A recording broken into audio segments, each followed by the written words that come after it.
On a dark, overcast night, a U.S. Air Force C-130 Blackbird flew over Laos at 18,000 feet. As the ramp lowered, 6 men in full combat gear, 3 U.S. Army Green Berets, 2 Montagnard Commandos, and 1 officer from the Army of the Republic of Vietnam waited patiently for the Go command. 2 other men stood on the ramp, an Air Force Loadmaster and the Jumpmaster. Visibility was poor. The drop zone could not be identified, but ground-based radar stations put them at the right spot. All eyes were on the Jumpmaster as he pointed out into the darkness, and the men jumped in pairs and vanished into the abyss. It was the 28th of November, 1970, and it was the world's first combat H.A.L.O jump. These 6 men were Recon Team Florida, part of a heavily classified unit called SOG, which was the secret part of the larger MAC-V, or Military Assistance Command, Vietnam. SOG teams primarily conducted reconnaissance missions in North Vietnam, Laos, Cambodia, and enemy-occupied areas of South Vietnam.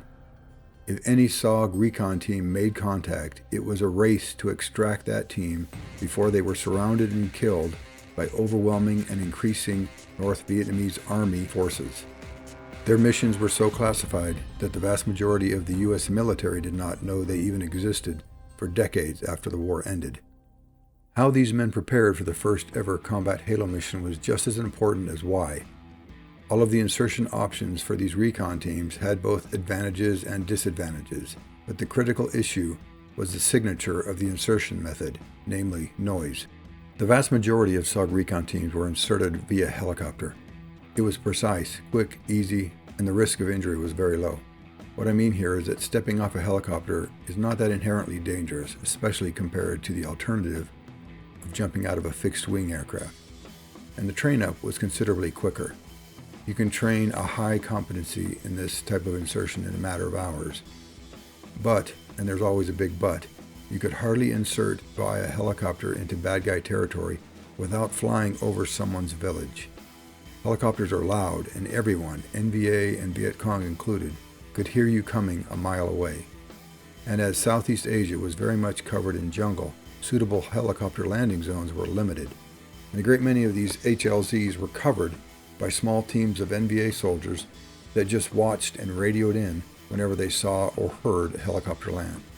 Then, every NVA platoon, company, and regiment in the AO was converging on that HLZ.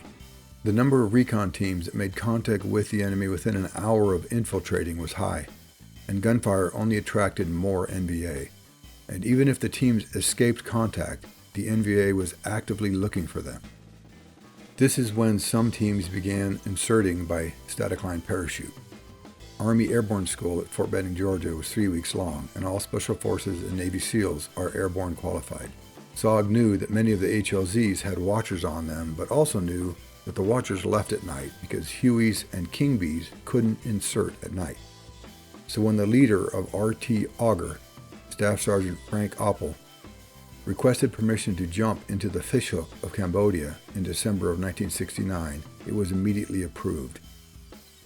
They trained up for a week making multiple static line jumps from U.S. Air Force Green Hornet Hueys until they finished with the night combat equipment. At 0400 hours on 23 December 1969, 10 Opel, Sergeant Robert Graham, yeah, that guy with the 55-pound bow, and 3 Nung Special Commando Unit soldiers jumped into the fishhook of Cambodia.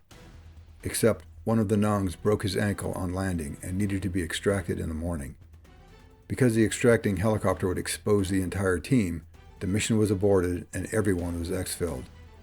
This perfectly demonstrated one of the greatest risks of static line insertion.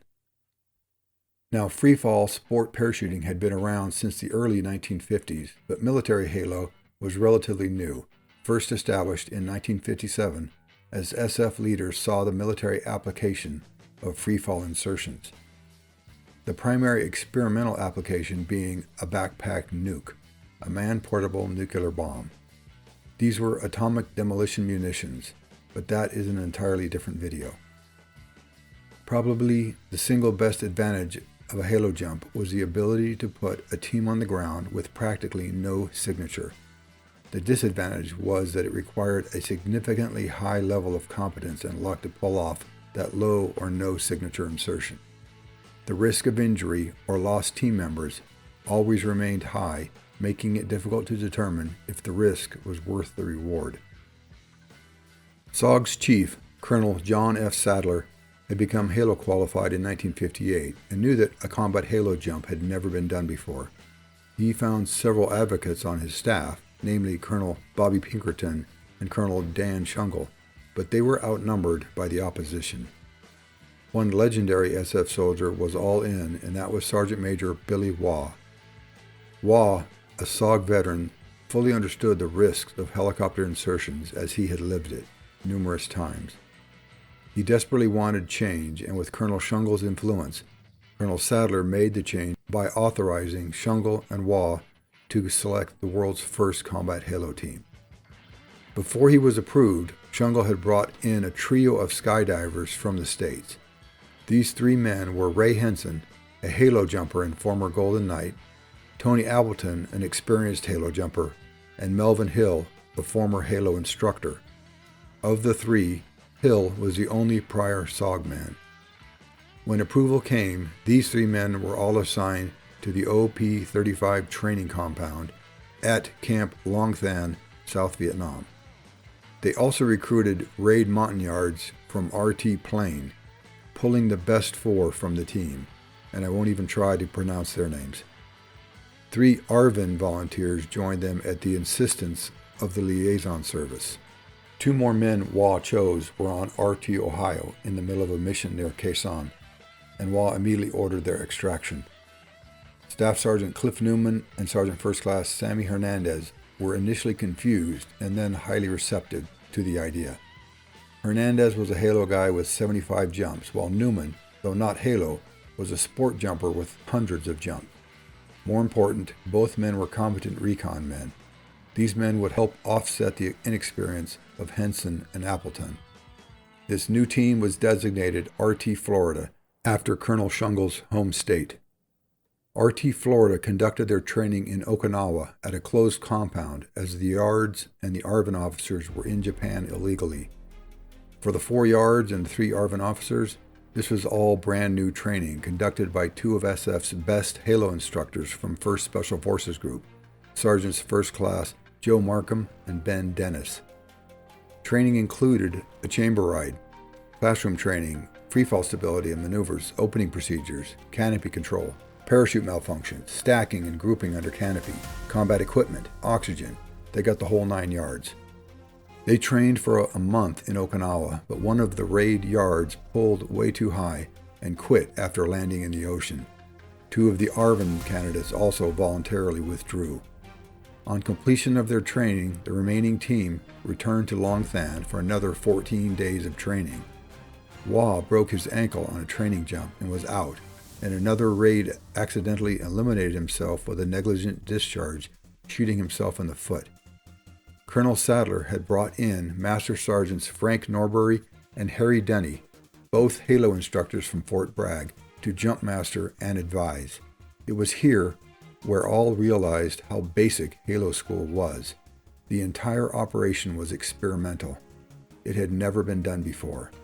The final team was selected and consisted of Melvin Hill as the 1-0 or team leader, Sammy Hernandez, Cliff Newman as the base man or low man, 2 of the raid Montagnards, and ARVN Warrant Officer H.A.L.O.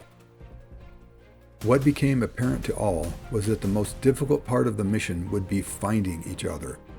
The reality of jumping above 10,000 feet and pulling at 2,000 meant that the chances of scattering and losing each other in freefall and under canopy were high. Any error would only compound the distance between each jumper until they might ultimately land kilometers from each other. To assist them in finding each other in the jungle, Cliff Newman would carry a cigarette carton-sized homing device borrowed from the CIA. This would allow other team members to use small transistor radios tuned to that transponder frequency. The intensity of the pings would allow team members to find Newman. It worked perfectly in training. In November, after they made a practice night jump with the 2-day final exercise, they were ready. Their mission was to wiretap a phone line in Laos beside a new NVA-built road due west of H.A.L.O. RT Florida knew before going in that there were approximately a division, or 10,000 NVA troops, within 10 miles of their DZ. The closest friendlies were elements of the 101st Airborne Division at a fire base 50 miles away. To support this mission, SOG requested a special tasking of the NSA to give the area of their mission the highest communications intercept priority in all of Southeast Asia. Every NSA asset, from satellites to ground listening stations, would be listening in prior to their insertion and during their mission. This saved RT Florida's lives. The NSA intercepted a message from Saigon, the capital of the Republic of South Vietnam, to Hanoi, the capital of North Vietnam, that listed the mission, the drop zone coordinates, time and date, and all the names of every team member. The mission was scrubbed. The spy shit going on is another video entirely. For parachutes, they were using the standard Army Airborne olive drab T-10 modified to a 7-gore TU to improve maneuverability. For automatic opening devices, they would use the Czech-made, Russian-designed CAP-3, a barometric-activated pin puller attached to the main. In addition, they would use Tierra Spray, a green fluorescent mix that could be applied to the pack tray to allow them to see each other in the darkness of freefall. Except that it didn't work that well, and it was later determined to be a biohazard. A few days later, on 27 November 1970, the team assembled and began to load up weapons, ammo, rucksacks, main parachutes, and reserve. A new drop zone had been selected, and the time and date had not been passed to ARVN liaison. Just after midnight, they took off on an Air Force C-130 Blackbird. They would be jumping from 18,000 feet above sea level, and though they weren't jumping oxygen bottles, they did breathe oxygen from the aircraft. They would pull at 1,500 feet above ground level, giving them about 70 seconds of free fall. Master Sergeant Norbury could not spot the drop zone through the bad weather, but Combat Sky Spot ground radar stations said they were in the right place. Hernandez remembered thinking, "I've done a lot of crazy things, but this is the main one here. If I'm going to lose my life, it will probably be on this one." Norbury gave the go signal, and the men jumped in pairs, one American with one indigenous soldier. They fell away and immediately disappeared into the darkness and were gone. After falling through numerous layers of clouds, the team had completely lost each other. All pulled at the correct altitude, but few saw the trees before they started smashing through branches. Newman landed in a stream and learned that his beacon was not remotely waterproof. Their ability to consolidate had completely disappeared. Still, Newman did find one of the yards, and the second yard and the ARVN warrant linked up. Sammy Hernandez and Mel Hill were each alone, but the good news was that none were injured. A Covey aircraft arrived just after dawn and flew over the DZ but couldn't make contact with any of them. Nevertheless, the team went to work and started their missions as separate entities. They could all do reconnaissance of the area while Hernandez looked for the wiretap as he had the tap equipment. They all moved extremely carefully through the jungle, for there was a low overcast that would preclude both air support and extraction if they got into trouble. Hernandez, moving towards the road, could hear bulldozers and then gunshots, but realized the NVA were only hunting for fresh meat. Then on the third day, Hernandez saw something that made him grin. An NVA squad walking down a trail, weapons slung, chattering away. The NVA had no clue they were there. That right there was the biggest success of the mission. On the third day, the Covey expanded its search and finally found the team and learned that they had landed 9 kilometers from their drop zone. By the 5th day, Hernandez had still not found the wire to tap, so SOG headquarters decided it was time to extract them all. Thailand-based U.S. Air Force Jolly Green Giants pulled RT Florida from 4 different LZs, getting Hernandez last with a jungle penetrator. The team had located a lot of enemy units, and Hernandez, hanging under the helicopter, had a front row seat to F-4 Phantoms dropping bombs and A-1 Sky Raiders hitting anti-aircraft emplacements, with more aircraft overhead, waiting their turn. There was no fanfare at the end of the mission. The men had a hot meal, a beer, and went to sleep. But SOG headquarters now knew that H.A.L.O insertions, though not perfect, were viable. Planning for the next jump began almost immediately. In early 1971, Captain Larry Maines was selected as the team leader. To simplify training, only Green Berets were selected. Maines recruited 3 CCN men, all with H.A.L.O experience. Specialist 6 Noel Gast, Staff Sergeant Robert Castillo, and Sergeant John Spider Trantanella. On 7 May 1971, the team was aboard another Blackbird. Their mission was an area recon inside South Vietnam between the H.A.L.O Valley and Khe Sanh, where the NVA were extending Laotian Highway 921 into South Vietnam. Weather was again crappy, but Norbury was indicating it was a go. Maines had a large glow-in-the-dark Ranger Eye panel called Illuminous tape attached to the container and to the top of his parachute to help the other jumpers find him in freefall and under canopy. At 18,500 feet, the men jumped in pairs as practice, hanging on to each other's harness. Maines and Gast, Castillo and Trantanella. It was pitch black, but the pairs could see each other as silhouettes, and when they opened, Maines saw all the canopies. But there was a problem. Castillo's control lines were twisted and non-functional, and he drifted away from the group, going where the wind took him. Worse, an M14 toe-popper mine in Gast's rucksack detonated when he hit the ground, wounding him seriously in the buttocks. Trantanella also had a hard landing, and in the morning managed to find a badly wounded Gast almost in shock, the back of his pants blown completely off.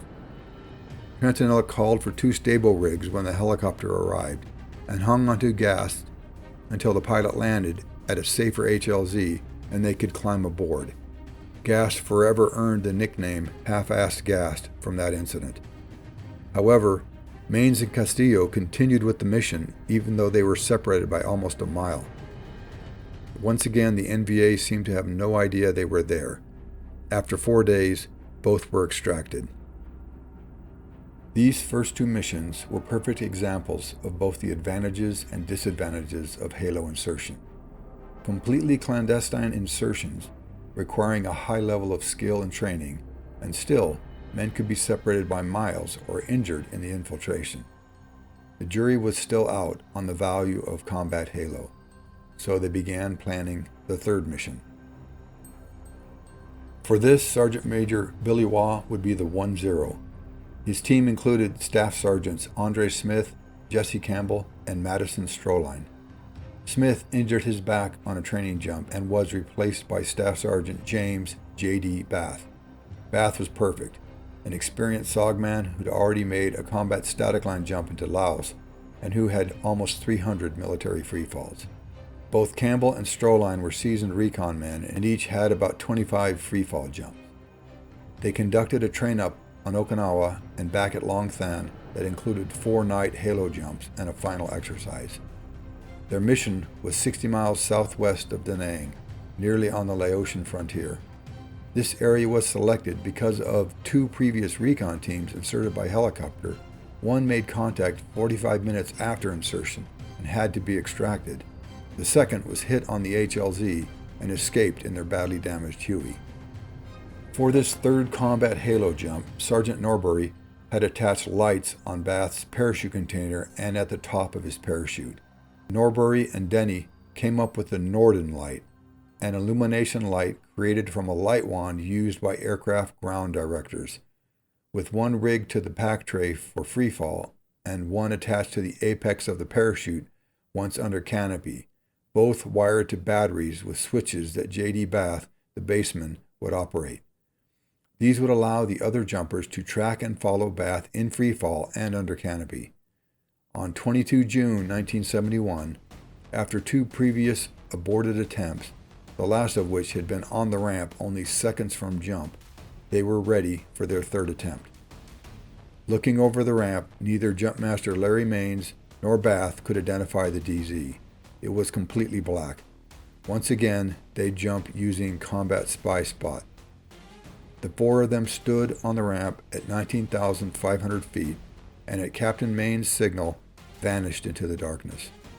Bath flipped on his container light and could finally identify the DZ in the distance. The ground radar stations had failed them again.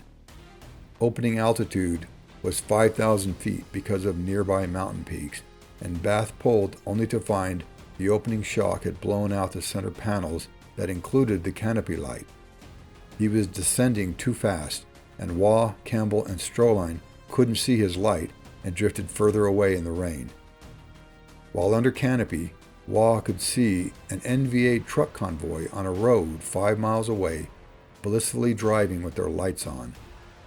Bath crashed through the trees he never saw and hit the ground so hard he was knocked unconscious. Waugh got hung up in a tree and used his descender to climb down. The descender was an emergency letdown device attached to the back of the main parachute container between the jumper and the container. It was 100 feet of 1-inch tubular nylon S-folded in a container. If stuck in a tree, the jumper would attach one end to his parachute harness, unhook from his rig, and rappel down the webbing to reach the ground. Campbell also went into the trees and used his descender to rappel down. He reached the end of the tubular webbing and was still hanging in the air. He had no idea how high he was. He finally cut the line. He fell 10 or 20 feet but was not injured. Bath woke up with a gun pointed at his head. It was his own .22 high standard attached to a cord around his neck, looped over a branch and tapping him in the head. Even in pain from his hard landing, he had to laugh. He was too badly injured to move, so he tried to radio the others, but could only contact Stroline, who was still hanging in a tree with a broken right arm, which meant he couldn't operate his descender to get out of the tree. The mission was a bust, and the entire scattered team had to wait until daylight for extraction. But as they had purposely jumped just an hour before dawn, they didn't have long to wait. Covey arrived just after daylight, and Bath could tell via the radio that Campbell was moving with NVA in pursuit. A bright light team in a H.A.L.O with rappelling gear offered to come in for Bath, but he directed them to Stroline, who was worse off. Then Bath saw 2 men approaching he thought were Campbell and Waugh, and almost waved before he realized they were NVA. They missed him completely. Stroline tried to vector the H.A.L.Os to his position, but there was confusion when he would hear one helicopter while talking with another, and the bright light teams couldn't find him.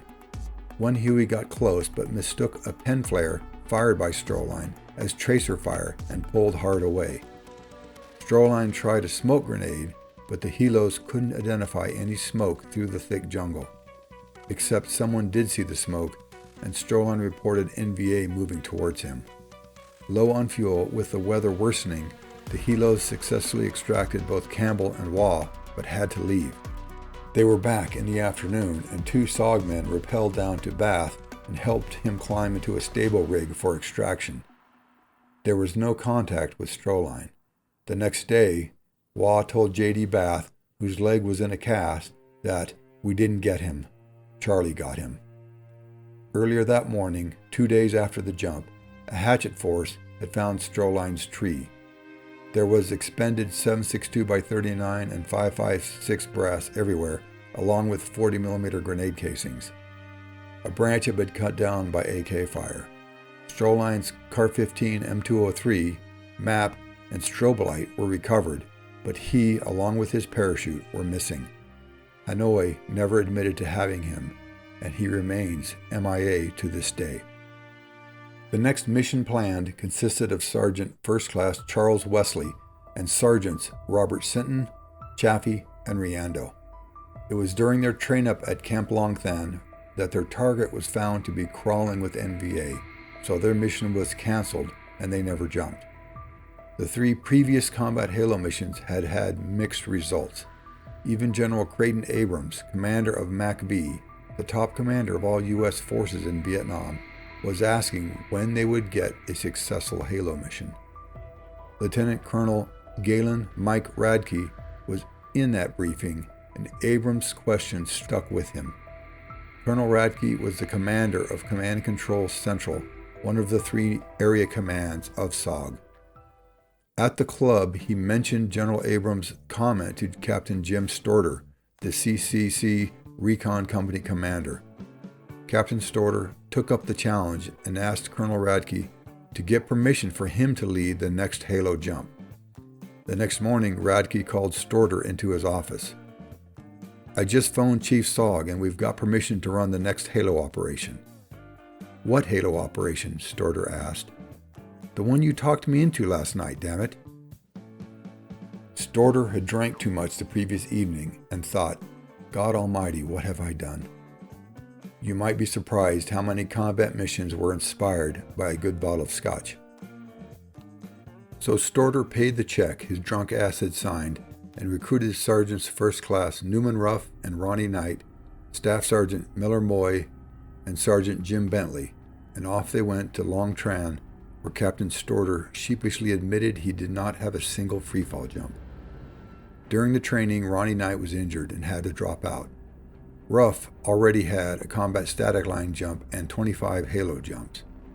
Moy wasn't H.A.L.O, but was an experienced civilian skydiver. Bentley had the fewest H.A.L.O jumps, but was an excellent SOG man. For the first time, they would use the state-of-the-art civilian Paracommander parachute. In early September, they were jockeying up when the mission was canceled. Once again, NSA intercepted a message to Hanoi, an exact copy of the report to Saigon, that included not only the team members' names and serial numbers, but the serial numbers of their weapons. Once again, they shifted the date and drop zone and did not send the changes to SOG headquarters. 2 nights later, on 10 August 1971, they jumped from 16,000 feet into their target, the Plea Trap Valley. Their baseman, Moy, spotted the DZ and tracked towards it, the rest of the team following him. Then Ruff's rucksack came loose, and he began a flat spin at such a high speed the capillaries in his eyes burst, making his eyes turn pink. Increasingly dizzy, he focused on his altimeter to pull at the correct altitude.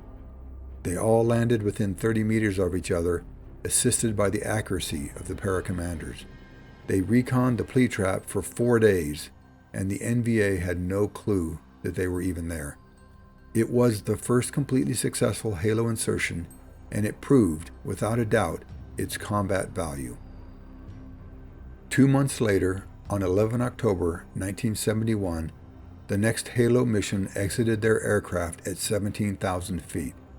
The team was led by Sergeant First Class Dick Gross and included Sergeants First Class Mark Gentry and Bob McNair, Staff Sergeant Howard Sugar, Master Sergeant Charles Baylor, and 5 Montagnards. The team became separated in freefall, and this was compounded by Gentry's rucksack coming loose and spinning him away from the group. His opening gave him canopy problems, and he landed away from the group.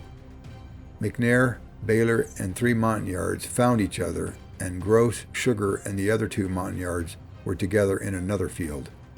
Gentry was all by himself, and while trying to find the others, interrupted a squad of NVA eating breakfast by shooting a couple of them and escaping into the jungle. Once the weather cleared in the morning, Hueys and Cobras arrived and extracted the entire team. It was SOG's last combat H.A.L.O jump. Strangely enough, these combat H.A.L.O jumps did not meet the U.S. Army's criteria for a combat parachute jump, so no one was awarded the stars to their wings. Instead, they all got jump certificates. But it did not matter. Not a single man cared, because recognition was never the reason.